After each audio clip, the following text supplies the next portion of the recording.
நிறைய பேர் தகவல்களாக தந்திருக்கிறார்கள்.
இந்த மகான்கள் தாங்கள் காலம் வாழும் காலத்திலேயே, மையத்தில் வாழும் காலத்திலேயே இந்த தீனுக்கான சிதுமத்தில் அவர்கள் நிறைவாக ஈடுபட்டிருக்கிறார்கள்.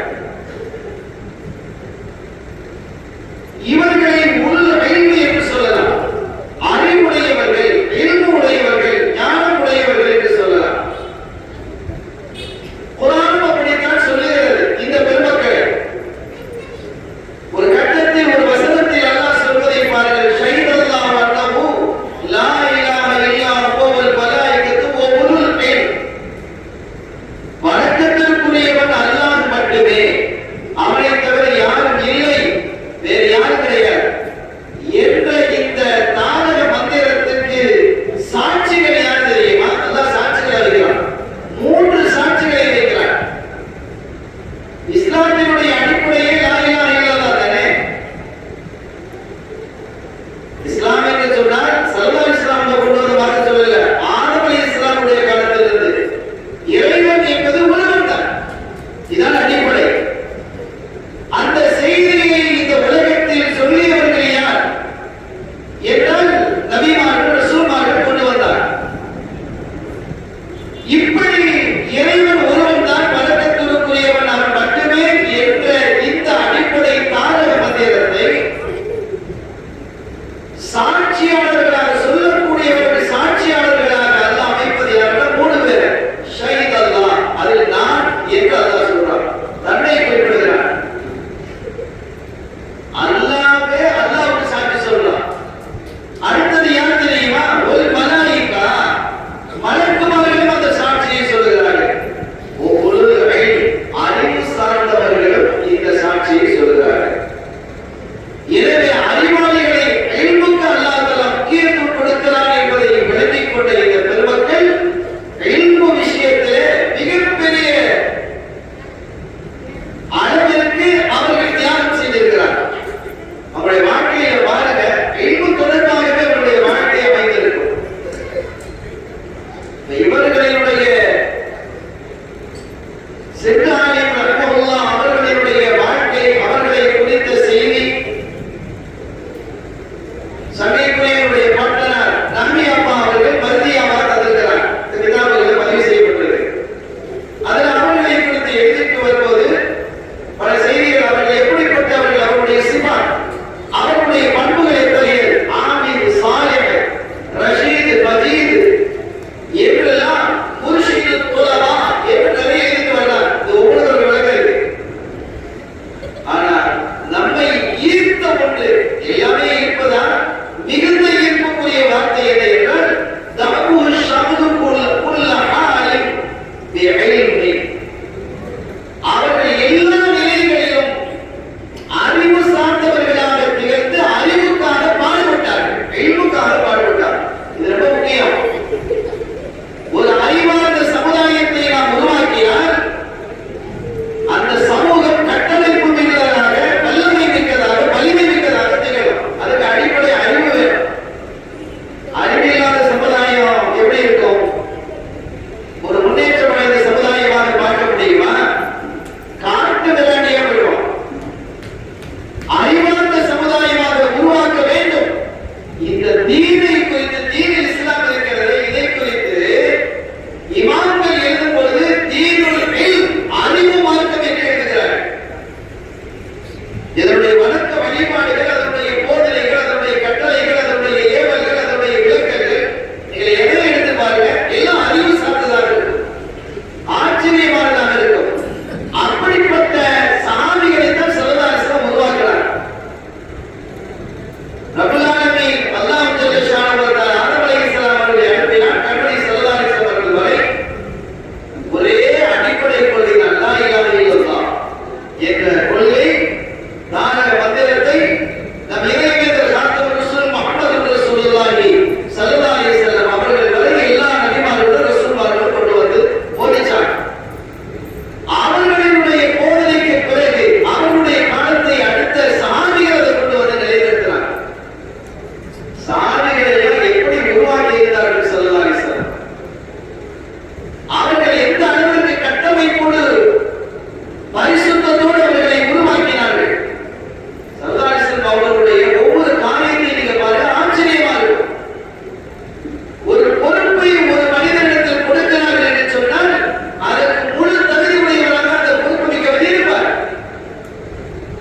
இன்னைக்கு பொறுப்பு யார் கையில் கொடுக்கப்படுது? இந்த பொறுப்புக்கு இவர் தகுதியா என்று பார்த்து வழங்கப்படுகிறார்கள், பெரும்பாலும் இல்லை என்பதுதான். எம்பி லிஸ்டுகள்ல யார் இருக்கிறார்? ரவுடி, குற்றவியல், பாலியல் தொல்லை செய்தவன், களவாடியவன், அரசு சொத்து ஆட்டையை போட்டவன், இவெல்லாம் எம்பி. பார்க்கணுமா இல்லையா? எனவே இதான் அங்கு எல்லா இடங்களிலும் இப்படித்தான் இருக்கிறது. நம்ம கையிலும் கூட இந்த பொறுப்புக்கு இவர் தகுதியா? ஆசை என்பது வேறு, தகுதி என்பது வேறு. எனவே கண்மணி ஸல்லல்லாஹு அலைஹி வஸல்லம் அவர்கள் தகுதியின் அடிப்படையில் தான் ஒவ்வொரு சாமியையும் ஒரு பொறுப்பை நிர்ணயித்தார். ஒரு தகவலை நான் சொல்றேன். அவுலியாக்களினுடைய இந்த விலாயத்துடைய சில்சிலான யார்கிட்ட போய் சேருது? அலிநாயகர் போய் சேருது. அலிரலியல்லாஹு தஆலா சொல்றார், ஏன் அங்க போய் சேருது என்றால் ஸல்லல்லாஹு அலைஹி வஸல்லம் அவர்கள் முன்னறிவிப்பு செய்தார்கள். ஆனா மதீனத்துல் இல்மி வாலி முன்பாஹுஹா, நான் அறிவின் பட்டணமாக இருக்கிறேன். இதனுடைய தலைவாயில் யார் தெரியுமா? அலி ரலியல்லாஹு அன்ஹு சொல்றாங்க. சொல்லிட்டு அடுத்து சொல்றாங்க,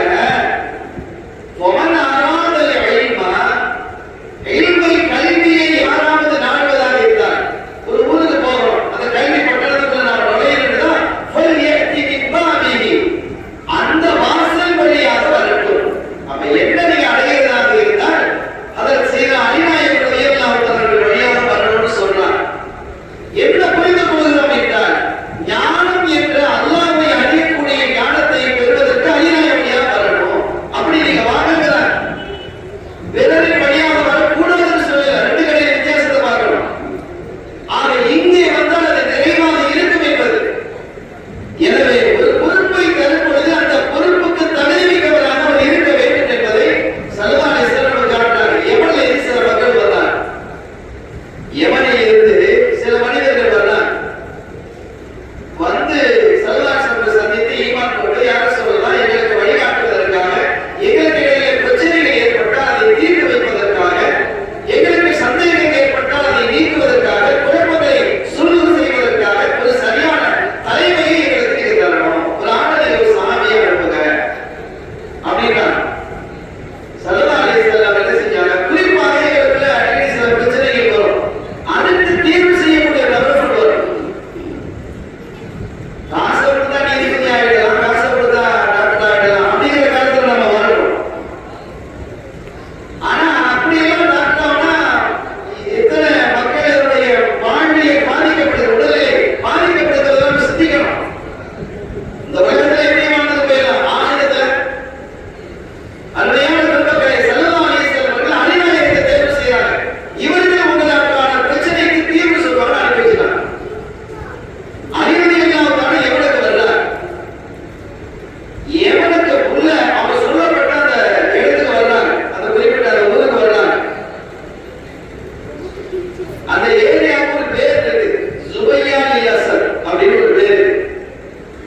கொண்டிருக்கிறார்.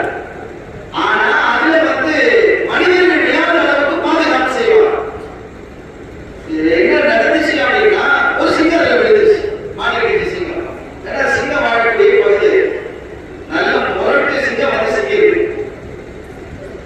அங்கிருந்து பார்த்துட்டே இருந்தவங்க என்ன செஞ்சிட்டாங்கன்னா, சிங்கம் விழுந்தது தெரிந்ததும் சிங்கம் விழுந்துச்சு வேகமா ஓடி இருக்கிறார். ஏன்னா அந்த தடுப்பு சுவர் சரியா இருக்கும். ஆனா அந்த தடுப்பு சுவர் சரியில்லாமல் ஒருத்தர் உள்ள விழுந்துட்டார். அது எங்க உள்ள நிகழ்ச்சி. அவர் குழிக்குள்ள உள்ள என்ன குழி என்ன இருக்குது, சிங்கம் உள்ள உழும்போது என்ன செஞ்சிட்டாரு கேட்டா, அவர் போய் எதையாவது குடிக்க பார்ப்பாரா இல்லையா, உள்ள வெளியே விழும்போது எதையாவது குடிக்க பார்ப்பாரு. அவர் என்ன பக்கத்தில் உள்ள ஒருத்தர் பிடிச்சிருக்கிறார். ஆனா குழிக்குள்ள அவர் இறங்குறதுனால இவர் அவர் பிடிச்சு நிற்க முடியல. அவர் குழிக்கு உள்ள விழுந்தாரு, இவரையும் சேர்த்துக்கிட்டாரு. இவர் என்ன செஞ்சார், இரண்டாவது நபர் அவர் நம்ம பிடிச்சிருக்கலாம் முடியலங்கிறதுக்காக அவர் இன்னொருத்தர் பிடிச்சாரு. அந்த மூணாவது நபர் என்ன செய்யறாருன்னா, நாலாவது ஒரு நபர் பிடிச்சாரு. 4 பேர் சேர்ந்து உள்ள விழுந்தாங்க. 4 நபர்களுமே சேர்ந்து உள்ள விழுந்தாங்க. உள்ள விழுந்தாச்சு. எந்த ஆயுதமும் இல்லை கையில. சிங்கம் சும்மா இருக்குமா, அடிச்சு நொறுக்கி 4 பேரையும் வேலை பிடிச்சு 4 பேருமே இறந்து போயிட்டாங்க. அதற்கு பிறகு மேலே இருந்து ஆயுதங்களை எரிந்து கொண்டு அந்த சிங்கத்தை கொண்டு இந்த ஜனாசாக்களை எல்லாம் வெளியிடுது அடக்கப்பட்டது. இப்ப பிரச்சனை என்னன்னா, அவன் முன்னாடி எங்க குடும்பத்தில் உள்ளவனை பிடிச்சிக்கிட்டு தானே அப்படின்னு அந்த 2வது குடும்பத்துக்காக சண்டை வரும். முதல் குடும்பத்து 2வது குடும்பம் இதுல எதுக்கு காரணம், நம்ம சொன்ன அறிவு இல்லாததுனால ஏற்படக்கூடிய விஷயம். அந்த முரட்டை ஏன் அவன் விழுந்தான், விழும்போது எதையாவது ஒன்று பிடிக்கிறத செய்வான், அவன் எப்படி இப்படி செய்யலாம் அப்படின்னு பெரிய தகராறு ஆயிடுச்சு. அவன் 2வது குடும்பத்துக்காரனோட 3வது குடும்பத்துக்காரன் சண்டை போறான், 3வது குடும்பத்துக்காரனோட 4வது குடும்பத்துக்கு சண்டை போறான். இப்படி ஒரே சண்டை கலவரம். இப்போ அவங்க சொல்றாங்க, நீங்க சண்டை போட்டீங்கன்னு வைங்க, அதுதான் சொன்னாங்க, நீங்க சண்டை போடுங்க, அடிச்சுக்கங்க, வெட்டிக்கங்க, குத்திக்கங்க. இந்த 4 பேரும் ஹேட்டா வந்துருவாங்கன்னு கேட்டாங்க. இல்ல வரமாட்டாங்க. வரமாட்டாங்கிறது மட்டும் இல்ல, உங்களும் ஒவ்வொருத்தரா போய் சேர்ந்து இருக்கீங்க அடிச்சு. ஏதாவது நன்மை இருக்கா, ஏதாவது பிரயோஜனம் இருக்கா, இதற்கு சரியான என்ன அடிப்படையில் தீர்வு சொல்லுது அப்படிங்கிறத நீங்க பார்க்கவே தவிர உங்களை அடிச்சுக்கிட்டு சண்டை போட்டுக்கிட்டு இதன் காரணத்தினால் இதெல்லாம் நம்முடைய வாழ்க்கையை புரிஞ்சுக்கிட்டு நடக்கிற ஒரு விஷயத்தை ஏதாவது பிரயோஜனம் இருக்கா இருக்க. இப்ப என்ன செஞ்சாங்க, அந்த குழி தோண்டினாங்க, சரியா தோண்டல, அதுக்கான கட்டமைப்பை சரியாக செய்யல, அவருடைய அதையெல்லாம் ஒதுக்கிறாங்க. அதனால இதற்கான நஷ்ட ஈடை அவர்களிடமிருந்து வாங்கணும். அந்த குழியை தோண்டுவதற்கு அந்த குடும்பம் இருக்கும். அந்த குடும்பத்திடத்துல நீங்க என்ன செய்யணும், அதற்கான நஷ்ட ஈடை வாங்கணும். எப்படி வாங்கணும்னு சொன்னா தியர், இதற்கு பேர் தியா.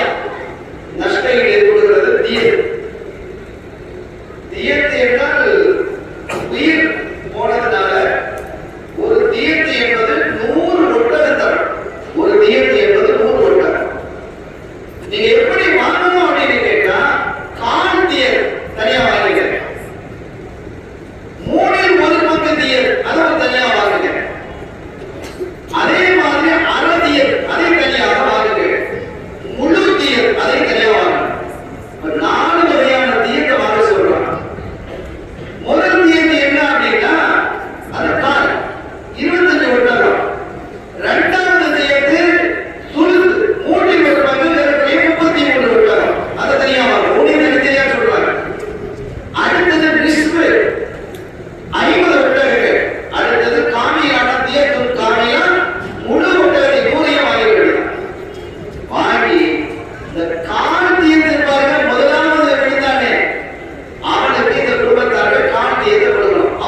இன்னொரு ஒரு பொறுப்பில் இருக்கக்கூடியவர்கள் எப்படியெல்லாம் இருக்கணும் அப்படிங்கிறது சொல்லுவார்கள்.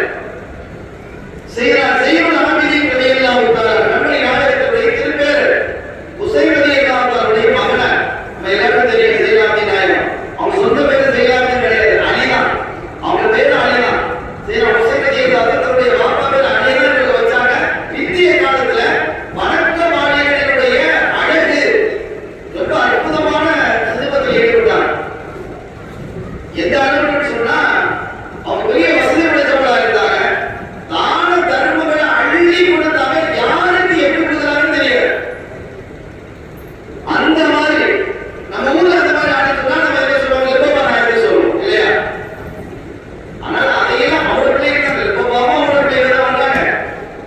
அப்படிப்பட்ட ஜெயலலிதா ரலியல்லாஹு தஆலா ஒரு கட்டத்துல ஒது செய்யறாங்க. அவங்களுடைய அடிமை தண்ணியை கேட்டத வச்சு தண்ணியை ஊத்திட்டு இருக்கிறாங்க. இவங்க ஒது செஞ்சுட்டு இருக்கிறாங்க. கொஞ்சம் மூத்த வயது. கையில் இருந்த கேத்தல் விசாரி கீழே வந்துச்சு, அவன் மண்டையில வந்துச்சு. தலையில அடிபட்டு கொஞ்சம் ஒரு பார்வை பார்த்தான். அடிபட்டோட ஒரு பார்வை பார்த்தான். அந்த பெண் ரொம்ப விவரமான பெண். ஏன்னா அவங்களோட இருக்கக்கூடிய பெண் எவ்வளவு தன்மையாக இருக்கு. உடனே ஒரு ஆயத்தை ஓதாங்க. ஒரு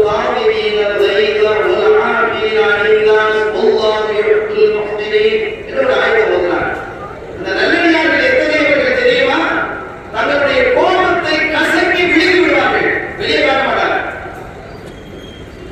கோபம் தான் என்ன செய்யறோம், அடக்கி விழுகிறோம். அந்த பக்கத்தில் நியாயம் இருந்தாலும் கூட உபதேசங்கள் எதற்காக நம்ம வாழ்க்கையை கொண்டு வருவதற்கு தான். சும்மா கேட்டு போறதுக்கு இல்லை, நான் பேசிட்டு போறதுக்கு இல்லை, நான் கொண்டு வரணும், நீங்களும் கொண்டு வரணும். அதுதான் தவறை செய்வாங்க.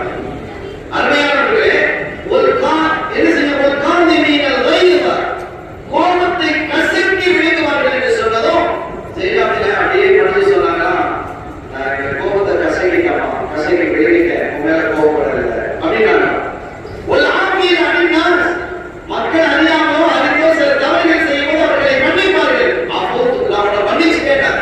ஆயத்துக்கு எப்படி அடிப்படையிலான்னு பாருங்க. இந்த ஆயத்துல நல்லா சொல்லும் பொழுது நம்ம ஆயத்தை ஓதி காட்டுறதும் நம்ம அப்படி இப்படி பேசுறதுதான் நம்மள இருக்கு. செயல்பாடு இருக்கான்னு நானும் நீங்களும் ஒவ்வொருத்தரும் நம்முடைய வாழ்க்கையை திரும்பி பார்க்கணும். ஒரு ஆவியை அணிந்தால் அவர்கள் மக்களை மன்னிப்பார்கள். அவர்கள் மக்களை மன்னிக்கிறதுக்கெல்லாம் தயார் இல்லை. அப்படியான ஒரு சமுதாயமாக நம்முடைய சமுதாயம் உருவாக்கி கொண்டு வருது. ஒரு ஆவியை அணிந்தால் மக்களை மன்னிப்பார்கள் என்று சொன்னதும் அப்போது நான் உன்னை மன்னித்து விட்டேன் என்றாங்க. அடுத்து சொன்னார்கள், தாராள தன்மையும் நல்லொழுக்கமும் பண்பு மிக்கவர்களை அல்லாஹ் நேசிக்கிறான் என்று சொன்னதும் அல்லாஹ்வினுடைய திருப்பொருத்தத்திற்காக உன்னை நான் விடுவித்து விட்டேன் என்றார். எவ்வளவு பண்பாடுகிறது நீங்க பாருங்க. இந்த மாதிரி நிறைய செய்திகள் இருக்கிறது. நான் இதை ஏன் சொல்ல வருகிறேன் என்றால், அறிஞர்களாக இருக்கக்கூடியவர்கள் எழுப்புக்கு செந்தாலி நாயகம் ரஹிமஹுல்லாஹ் அவர்கள் அவ்வளவு முக்கியத்துவம் கொடுத்தார்கள் என்பதை நபியப்பா அவர்கள் தங்களுடைய கிதாபில் எழுதுறாங்க. எல்லாத்தையும் பொதுவா சொல்லிட்டு வரும்பொழுது இதை என்ன செய்றாங்க, அழுத்தி சொல்றாங்க. தப்பு எல்லா காலங்களிலும் இல்முக்கான மிகுந்த முக்கியத்துவத்தை அவர்கள் தந்தார்கள் என்று குறிப்பிட்டார்.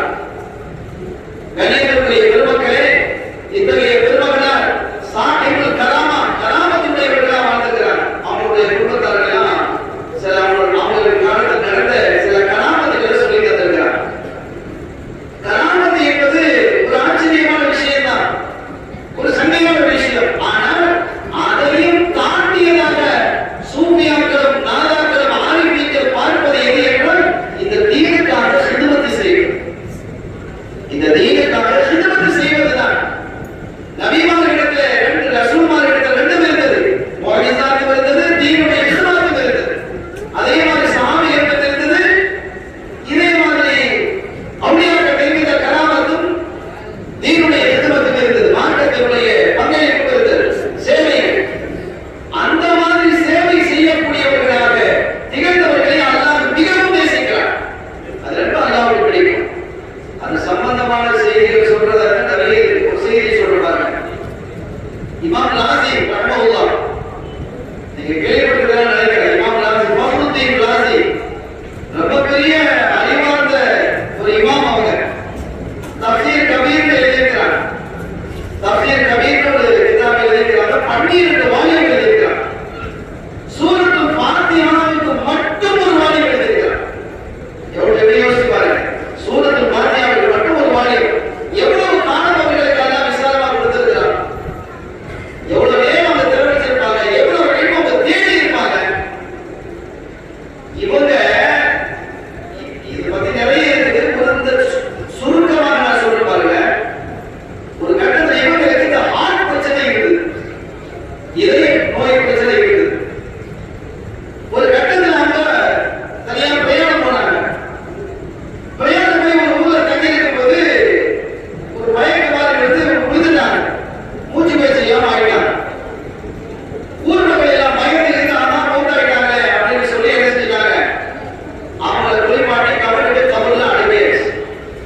தப்சீர் கபீர் என்று எழுதினார்.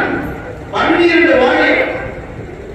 அதனுடைய துவக்கத்தை பத்தமாக நீங்க பார்த்தீங்கன்னா நம்ம ஆபாக்கள் சொல்லுவாங்க இல்லையா, குரான கீழே உட்காரும்போது வேலை உட்காராத, குரானை நோக்கி காடு நிற்காத சொல்லுவாங்க இல்லையா. இது எல்லாமே இமாம் ஃபக்ருதீன் ராஸி சொல்லியிருக்காங்க. ஷாஃபி மதஹ்புல ரொம்ப துடியான ஆளு இமாம் ஃபக்ருதீன் ராஸி ரஹ்மத்துல்லாஹ். ஷாஃபி மதஹ்புல ரொம்ப பிடிப்பான ஆளாக தெரிந்தவர்கள். எனவே அதோடு மாத்திரமல்லாமல் அந்த காலத்துல இறைவன் ஒருவன் என்பதை உறுதிப்படுத்துவதற்காக தன்னுடைய கிரந்தங்களில் 100 தலீல்களை கொண்டு வந்திருக்கிறார். அந்த 100 தலீல்கள் எப்படிப்பட்டது தெரியுமா? ஆதாரங்கள் ஒவ்வொன்றும் ஒரு கலையை இருக்கிறது. மருத்துவரா அவருக்கு இதை சொன்னா விளக்கும், இவன் விவசாயியா இவன் சொன்னா இவன் பொறியியல் வல்லுநரா யார் யாருக்கு எந்த வழியில் சொன்னால் விளக்கமோ அப்படி சொல்லலாம். அவ்வளவு பெரிய அறிவாளி, மிகப்பெரிய ஞானியாக திகழ்ந்தவர்கள் என்பதை இந்த இடத்தில் நான் நினைவூட்டுகிறேன். அருமையான பெருமக்களே, தரப்பட்ட நேரம் நிறைவடைகிறது. நீங்க செய்திகளை பேச வேண்டும் என்ற ஆவலம் தான். ஆனால் அதற்கான கால அவகாசம் இல்லை. பயான இது எவ்வளவு சீக்கிரம் முடிக்கிறோமோ அதற்கான அடையாளம் நம்ம ஊருக்கு நம்ம ஊருக்கு அடையாளம் வச்சிருக்கிறாங்க. மலர் கொள்வது என்பது நம்முடைய மனமெல்லாம் வளர்வதற்காக சரி பேன் முடியப்படுவது அப்படி என்பதற்காக தான் மலர் கொண்டு வச்சிருக்கிறாங்க நம்முடைய ஆவார்கள். அருமையான பெருமக்களே, எனவே நான் என்னுடைய உரையை நிறைவுக்கு நான் வர வேண்டிய கட்டாயத்தில் இருக்கிறேன். இந்த வகையிலே நம்முடைய பெருமகனார் செந்தாலி முஹம்மது முஹிதீன் ரஹ்மத்துல்லாஹ் அவர்கள் ஆற்றிய பங்களிப்பு என்பது இந்த இல்மு ரீதியான பங்களிப்பு ரொம்ப பெரியது. காலமெல்லாம் நிலைத்து நிற்கக்கூடிய பங்களிப்பை அவர்கள் செய்திருக்கிறார்கள். குறிப்பாக அவர்கள் ஆற்றிய பணியை எடுத்துக்கொண்டால் மஜ்லிஸு ஸலவாத் அப்படின்னு ஒரு கிரந்தத்தை எழுதி அந்த மஜ்லிஸ் எல்லாம் நடக்குது. சில வீடுகள் அது நடக்குது. சில ஹசன் ஹுசைன் ரலியல்லாஹு தஆலா அவர்கள் மீது அவர்கள் அற்புதமான மௌலிதை கோர்வை செஞ்சிருக்கிறார். துஹஃபத்து தாமியின் என்ற ஷாமி மதஹ்பினுடைய ஃபத்வா கிதாபை அரபு தமிழில் கொண்டு வந்திருக்கிறார். இப்ப தமிழில் கொண்டு வந்திருக்கிறோம். அதுபோல தஸவ்வுடைய ஞான கிதாப் என்று சொல்லக்கூடிய முர்ஷிதுத்துல்லா அதையும் அரபு தமிழில் கொண்டு வந்திருக்கிறார். இந்த நிகழ்ச்சி ஆரம்பித்து 10 வருஷம் ஆச்சு. இந்த நிகழ்ச்சி ஆரம்பிக்கப்பட்டு இது 10வது வருஷம். இப்ப இந்த 10 வருஷத்திலேயும் நாம் இதை என்ன செஞ்சுக்கிறோம்? அப்பா பார்த்தாகி 87 வருஷம். 87வது நினைவு தினம். இந்த நிகழ்வு ஆரம்பித்து நம்முடைய அருமை சகோதரர் சென்று 50 மீது அவங்க பேர் தான் போட்டுருக்கு. சென்றுகிற பேர் மாறி கூட நமக்கு பயமா இருக்குது. எல்லாம் மீதியான 50 மீது சொல்ல ஆரம்பிச்சுட்டாங்க. அதனால சென்றுங்கிறது அது அவனுடைய அப்பா அவருடைய வர்க்கத்தான பேரு. ஆரம்பிதான் அந்த நிகழ்ச்சியை நடத்தணும்னு ஆரம்பித்து 10 ஆண்டு காலம். இந்த 10 ஆண்டு காலத்திலையும் நான் ஒரு செய்தியை நான் வெளியிட்டு சொல்லிக் கொண்டே வருகிறேன். குறிப்பாக அவருடைய குடும்பத்தாருக்கு இந்த முர்ஷிதுத்துல்லாவை அந்த கிதாப் அரபு தமிழை நீங்கள் தேடி எடுத்து அதையும் நீங்கள் தமிழில் கொண்டு வரணும். நல்ல தமிழை கொண்டு வருவது மக்களுக்கு ஒரு பெரிய பாக்கியம் அது. எனவே அதற்கான முயற்சியை அவர்கள் இந்த வருடத்திலேயே ஆரம்பிக்க வேண்டும் என்பதையும் இந்த நேரத்தில் நான் அன்போடும் பணிவோடும் உரிமையோடு நான் கேட்டுக் கொள்கிறேன். அவர்கள் ஆற்றிய பங்களிப்பு என்பது அவ்வளவு விரிவானது.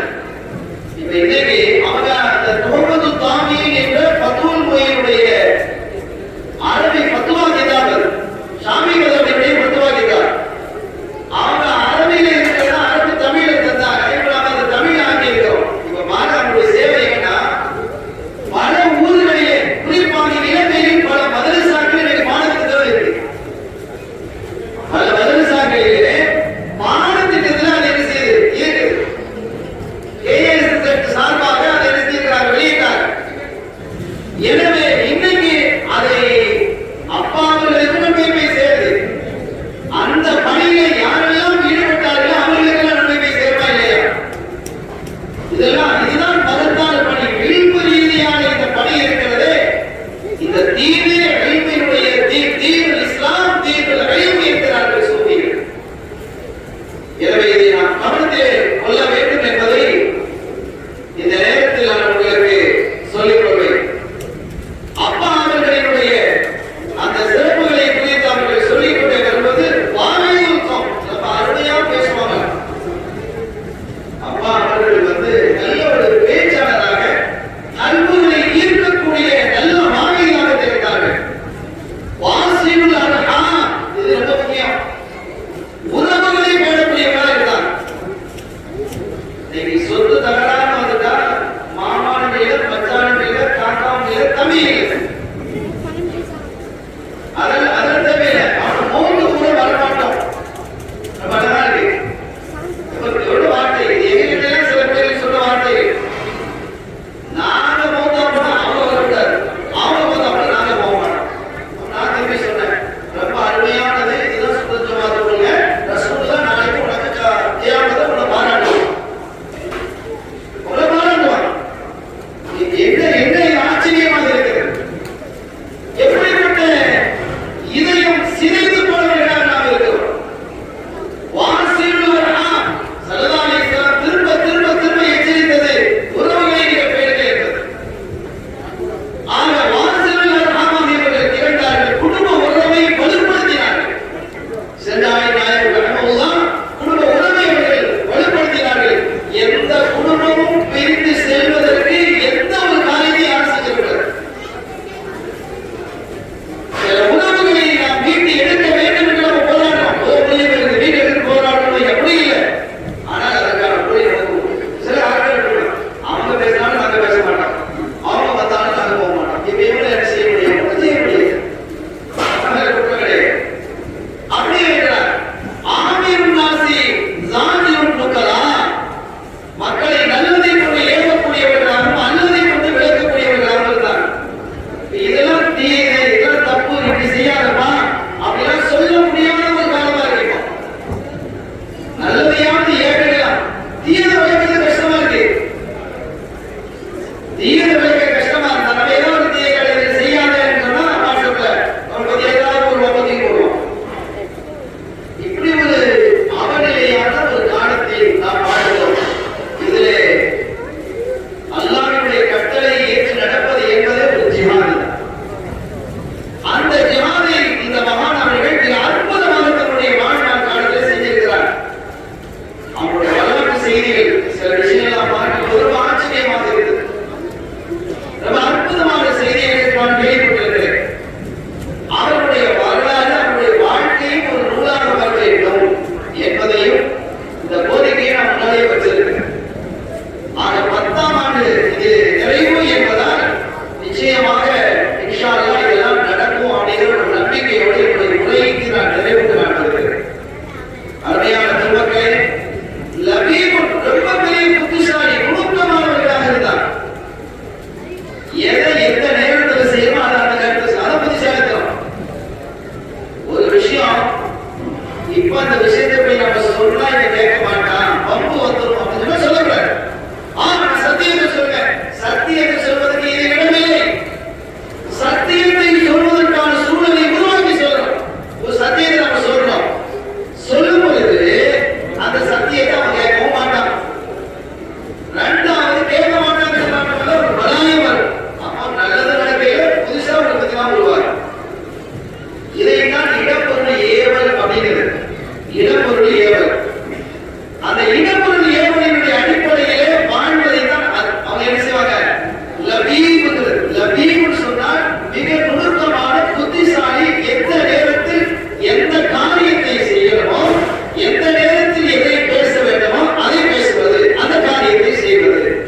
விரிவாகவும் சிறப்பாக நடைபெறுவதற்கு எந்த கோரிக்கைகளை நாம் இங்கே வைத்தோமோ அந்த கோரிக்கைகள்லாம் அவரால் செயல்படுத்தப்படுவதற்கு அல்லாஹ் மகத்தான பாக்கியத்தை அவருக்கு செல்வ வளத்தையும் உடல் ஆரோக்கியத்தையும் விரைவாக தர வேண்டும் என்று மனம் நிறைவாக கேட்கிறது. வார்த்தைகளை நிறைவுபடுத்துகிறேன். ஸல்லல்லாஹு அலைஹி வஸல்லம் எல்லாம் வல்ல அல்லாஹ்வின் அருளையும் ஸல்லல்லாஹு அலைஹி வஸல்லமுடைய ஷஃபாத்தையும் பெறுவோமாக. வாய்ப்பளித்தமைக்கு நன்றி. வாஹிரு தஅவானா அல்ஹம்துலில்லாஹி ரப்பில் ஆலமீன். அஸ்ஸலாமு அலைக்கும் வரஹ்மத்துல்லாஹி வபரகாத்துஹு.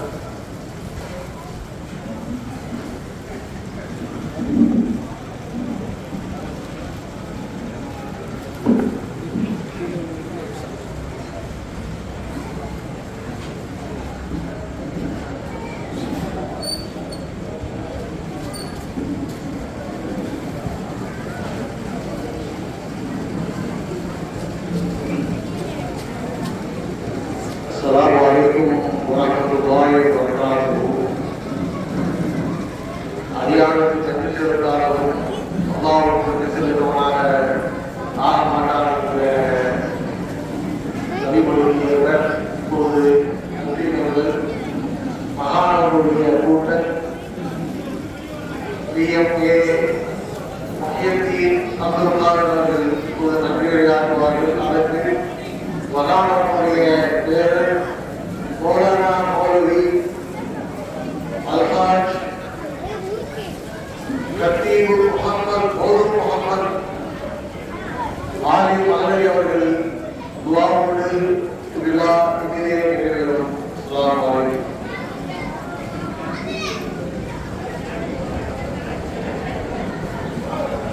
அஸ்ஸலாமு அலைக்கும் வரஹ்மத்துல்லாஹி வபரகாத்துஹு. பிஸ்மில்லாஹிர் ரஹ்மானிர் ரஹீம். வல்லநாயகனுக்கு எல்லா புகழும். கண்மணி நாயகம் ஸல்லல்லாஹு அலைஹி வஸல்லம் அவர்கள் மீது ஸலவாத்தை கூறியவராக ஸல்லல்லாஹு அலா முஹம்மது ஸல்லல்லாஹு அலைஹி வஸல்லம். எங்களது பாட்டனா சென்று அஹ்மத் முஹிதீன் ஆலிம் ரலியல்லாஹு தஆலா அன்ஹு அவர்களது கல்லூரி விழாவில் காலையில் பத்தொன்பதாம் செய்து தந்த இப்பள்ளியின் இமாம் டாக்டர் ஹாமிதுல்லக்கை அவர்களுக்கும் ஸலவாத் மஜ்லிஸையும் திக்ர் மஜ்லிஸையும் சிறப்பாக நடத்தி தந்த அஹ்மதியா பள்ளியின் இமாம் கதீப் உமர் அப்துல் காதர் அவர்களுக்கும் பயான் மஜ்லிஸை தலைமையேற்று நடத்தி தந்த மௌலானா மௌலவி டாக்டர் எம்யூ லியாவுத்தீன் ஆலிம் புகாரி அவர்களுக்கும் விரிவான பயான் நடத்தி தந்த மௌலானா மௌலவி அல்ஹாஜ் டாக்டர் ஹெச்ஏ அஹ்மத் அப்துல் காதர் ஆலிம் மௌலவி அவர்களுக்கும் கிராத் கோதிய டாக்டர் ஜே முகமது உமர் அவர்களுக்கும் இதனைத் தொடர்ந்து துஆ ஓதவிருக்கும் சென்று ஆலிம் அவர்களின் பேரன் மௌலானா மௌலவி அல்ஹாஜ் கதீப் முஹம்மது ஆலிம் மௌலவி அவர்களுக்கும் இப்பள்ளி நிர்வாகிகளுக்கும் மற்றும் இந்த மஜ்லிஸுக்கு வந்து சிறப்பித்து தந்த பொதுமக்கள் அனைவருக்கும் என் மனமார்ந்த நன்றியை தெரிவித்துக் கொள்கிறேன். ஜஸாக்குமுல்லாஹு கைரன் வ ஷுக்ரன் ஜஸீலா. அஸ்ஸலாமு அலைக்கும். ஃபாத்திஹா.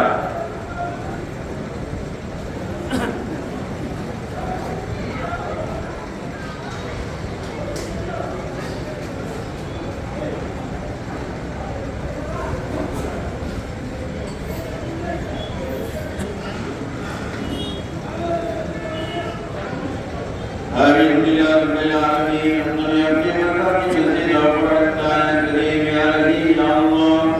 اللهم صل وسلم على رسول سيدنا مولانا محمد وعلى آله سيدنا مولانا محمد وبارك وسلم عليه. اللهم اجعل صلاتك على تكبير تحفظ كان ولي مولانا يا رب العالمين. اللهم اغفر لنا من كلامك العزيز حميدة الاسلام وتحفظ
رسول